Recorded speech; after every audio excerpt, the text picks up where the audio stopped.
Hi. How are you? Julia, Hi. so a couple of days before fight night, how you feeling? I'm feeling great. Strong, ready to go. Fighting in Las Vegas, Yep. fight capital of the world, is that exciting? Yeah, so exciting. I mean, like, it's a dream come true, obviously. Yeah, I've been preparing for a while for this, so I'm ready to get in there. First fight of the season, you're fighting last year's champion. Yep. I guess just what are your thoughts on the matchup as a whole? I mean, I fought so many tough people. Like, this is just like when I heard that it was her, I was like, I knew it was gonna be. So after my last fight was November 25th. I got right back to work, and I did a lot of my camp, like obviously Gibson MMA in Port Moody, but down in Arizona as well, getting ready for this and just developing myself as a whole. And that's kind of my goal as a mixed martial artist, is to just showcase, be able to show new skills every time I get in there, and yeah, work my way to a win. It's just true. You fought every big woman champion that there is. Is there anything in Larissa that you feel like you haven't seen before, or is it just another matchup? I mean, it's like respect every opponent. Obviously, she's got the knockout power we've all seen, but also like after looking over and kind of going over the film from her last fight, she kind of won that fight on her back. And so I think that just kind of like looking at her, all of her skill set. So it's not just the hands that you're worried about. It's kind of like she's good everywhere, and chipping away from it at it and knowing where my skills can really shine in those moments. A lot of people thought you won your last fight. Did you feel that way, and what were your emotions after that fight? Yeah, I totally thought I won.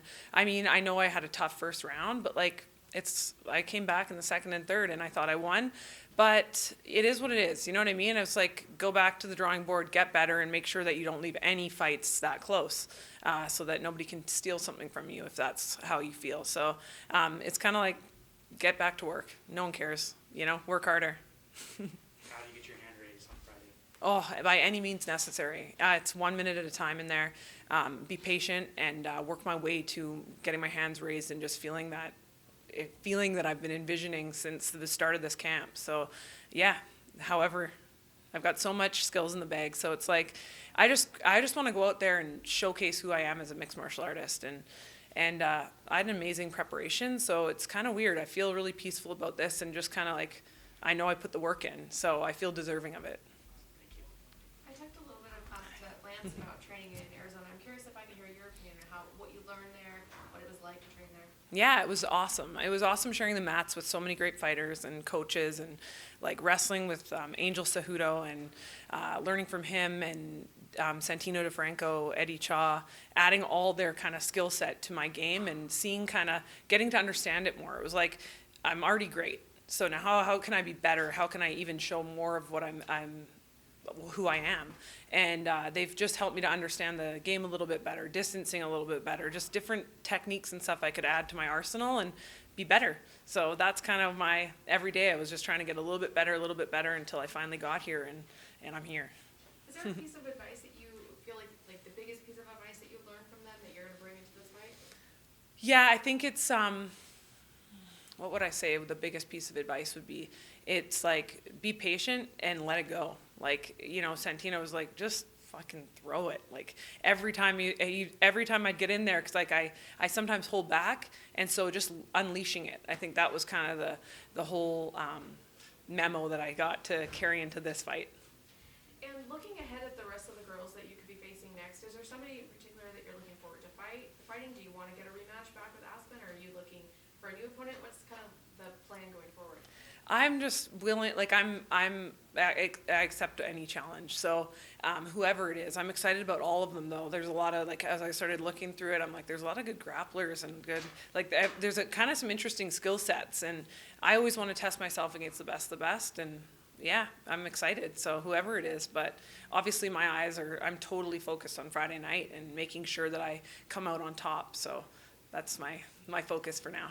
And my last one, when it comes to matchmaking, I think a lot of people are a little disappointed that you guys are fighting so soon, because we kind of want that to be the end. Do you feel like that, or are you happy to get, a chance at her right away, and then you can improve and then maybe fight her again in the finals? Yeah, I think that, I think what I'm excited about is that it's 145, and I'm fighting her right off the bat. She was the champ from last year. It's like, it's kind of one of those fights that wake you up in the morning, light that fire, and like get you going, and kind of like dealing with that. So focusing on that right away and having that is kind of it helped kind of set my year off to just like a huge kickstart. So yeah, I'm excited for it now. Thank you. Yeah. You faced many great experienced fighters throughout your career. What do you rank Larissa on your opponents list? I mean, your toughest opponent's always the one right in front of you, right? So I think that she's great. I think I admire her for obviously like coming out with a victory after losing to Kayla twice. Kind of watching how she carried herself, it wasn't an easy road for her. So seeing her come out, that was something that I rank her as like, she's a champion, and to continue going when she's had to deal with some of the stuff that she's had to deal with, I think that she's a very worthy opponent. And this is going to be your 6th pro main event.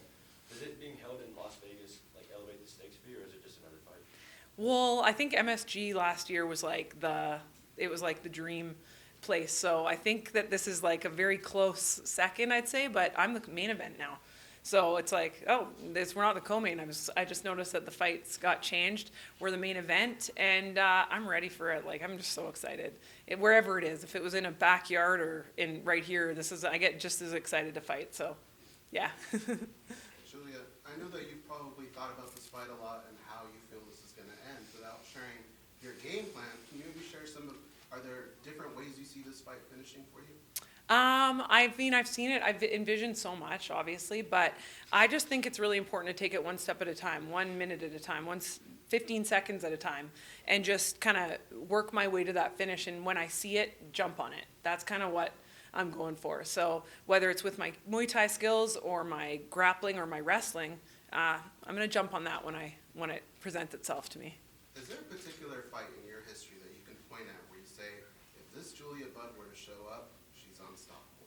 Yeah, like I even think that if, my Olga Rubin fight, that was just like just the whole fight week, how it happened. It was kind of like it felt like it was like 20 years of mixed martial arts tied into those couple minutes. But even how I fought Cyborg, I think that I won that first round, and it was a really tough fight. Obviously, I didn't come out with the win there, but I mean, yeah, any of those people show up, it's coming out with my hands raised. Going back to that Larissa fight, she got the Kayla fight, she Yeah. got the victory. Yeah. But, it was a close fight. Is there anything that you were able to pick up that Kayla was able to do that you feel like maybe you can implement against Larissa? Yeah, like I thought Kayla actually if she was more confident with her striking was actually better than hers in that fight. She was going forward, landing, and I thought that she was really good with her kickboxing there. So, yeah, I mean, it is what it is. I think that maybe because of it being a rematch and them fighting each other before, she was more cautious with her wrestling defense, so she hung back a little bit more when she fought Kayla. But, yeah, there's a lot that I could pick up from that fight, for sure. Considering what she went through last year, Larissa, would you say getting her right now is probably the best moment to get her? Well, yeah, I think that it's funny because it's like two paths. Like she went through a bunch of wins last year. I went through 2 losses. So I was forced to go back and completely take a look at every aspect of who I am and how I want to be in the sport. And that is a dangerous person to fight, I believe, is the person that had to go back and reevaluate and sharpen all their skills. And her coming off of being the champion, having a couple of those quick wins in the beginning and then beating Kayla in the finals, I think she might be underestimating me a little bit. Sorry. As you enter the latter half of your career, what's more important to you, championship with PFL or the money that championship will bring with it? I think just being, like, my goal is always the same, to be the very best mixed martial artist I can be. So having my hands raised, being the champion, that's obviously number one goal. And then the money is kind of like a side piece that is super, amazing. Obviously, it's very, it can be almost distracting, I think, from like what the goal actually is. Goal's got to be win this first fight, win, get as many points as possible. That's like goal number one. So I think that a lot of the time in this, and especially in PFL's like this season format, it's easy to look at the end result and kind of miss the steps that you got to take to get there. So I'm not doing that. I'm kind of like one step at a time, gonna work my way to that ending result. Not everybody's blessed with great abs like me and you. What's the secret to getting those Julia Budd abs? Diet and hard work. I was just like, my God, you see the abs before you see you. Okay, well, yeah, diet and hard work. You know what I mean? Like dedication and just I'm very disciplined. So, that's it. Here. I've noticed in past fights of yours, style that includes an unparalleled focus, especially when you're kickboxing. I've witnessed you get hard, take a second, reset, and then get back to that focus. So where does that sort of gritty focus come from? Was that part of your nature, or did you develop that? I think it's a little bit of both. I think it's developing it obviously through like years of doing this for like 25 years, but also just like that was the same thing when I was a kid. You know what I mean? Like I've always been a competitor and somebody that wants to win. So it's kind of like I played sports with all the guys. And a lot of the time I was the only girl out there on the field, and I would make sure I had something to prove every time I got out there. So it's a little bit of both, kind of like my upbringing, and also just like years of doing this and wanting to be the best. I read on the Gibson MMA webpage that you have a bachelor's degree in human kinetics. Did kinesiology in the world of fitness lead you to martial arts, or did martial arts lead you into a fitness pursuit? The only way my parents would pay for my martial arts membership was if I was going to school. So I was kind of like, okay, I got to go to college. I got to get this done. And also like my passion was obviously being an athlete. So it kind of went hand in hand, but that's kind of why I ended up at school. It's like, okay, as long as I get my degree, my parents will let me keep going to Gibson MMA and pay for my membership. So I remember the conversations with my mom before that. And she's like, okay, like because it's so far away. So it was like a 2-hour commute for me to get from my university to my MMA gym.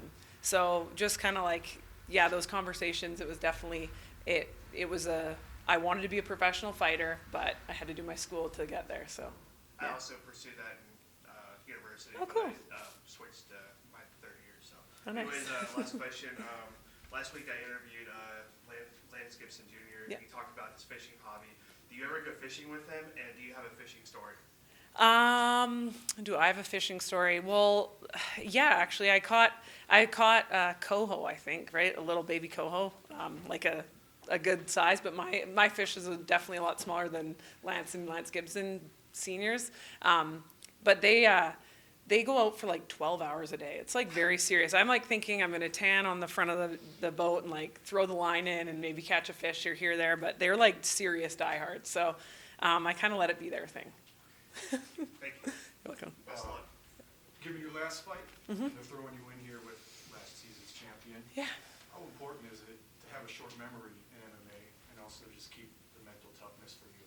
Yeah, it's so important. I think that the mental toughness and just like basically being able to reset and refocus is obviously part of the game, because the result is like only one piece of it, you know, like all the hard work, you got to look at like all the good and all the like the process. It's really important to constantly go back to the process of getting there. So that's what I'm able to do. You mentioned that you were often the only lady amongst the fellows playing sports growing up.